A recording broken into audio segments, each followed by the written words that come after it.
হালার কি জ্বালাই পড়লাম ক দেখি। কেন তোর আবার কি হলো রে?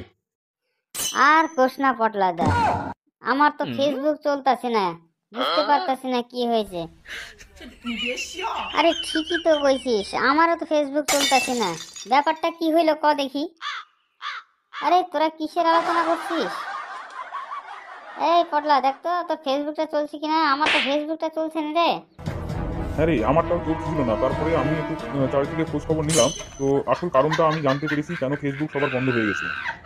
আসলে আমাদের আম্বানিদার ছেলের বিয়েতে এই আমাদের ফেসবুকের যে মালিক জুকারবার নাকি নাম, ওই শালা এসেছিল খাইতে। তো খাইতে বসে তাকে নাকি মাংস কম দেওয়া হয়েছে। তো মাংস কম দেওয়ার কারণে সে রাগ করে বলেছে, শালা তোদেরকে আমি ফেসবুক বন্ধ করে দেবো।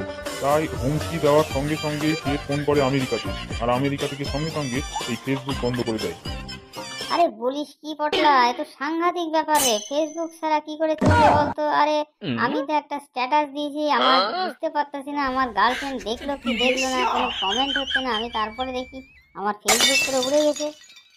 এই পটলা দা, আমার কি হবে তাও দেখি, আমার তো ফেসবুক ছাড়া আমি এক মুহূর্ত চলতে পারতেছি না। কি যে মুশকিলে পড়লাম। আরে অত টেনশন করিস না, একটা ভালো খবরও আছে। আমি এইমাত্র খবর পেয়েছি, আম্বানিদা জুকারবার্গকে রিকোয়েস্ট করেছে, তারপরে দুখানা আবার নতুন করে খাসি কাটা হয়েছে, খাসির মাংস দিয়ে জুকারবার্গ খাওয়া দাওয়া করছে। খাওয়া কমপ্লিট হলেই আবার ফেসবুক চালু হয়ে যাবে। টেনশন করিস না, এখন চুপচাপ ঘুমিয়ে পড়। কালকে সকালবেলায় দেখবি তোর ফেসবুক ঠিক হয়ে গেছে। আরে আমার তাইলে তো মনে হয় জুকারবার্গের কোনো দোষই নাই, এই শালা যত দোষই আম্বানির। আরে তুই খাওয়াতে পারবি না, তাহলে তোর আমেরিকা থেকে জুকারবার্গকে নিমন্ত্রণ করার কি দরকার ছিল? হ্যাঁ, শুধু শুধু আমাদের এত হয়রানি করলি।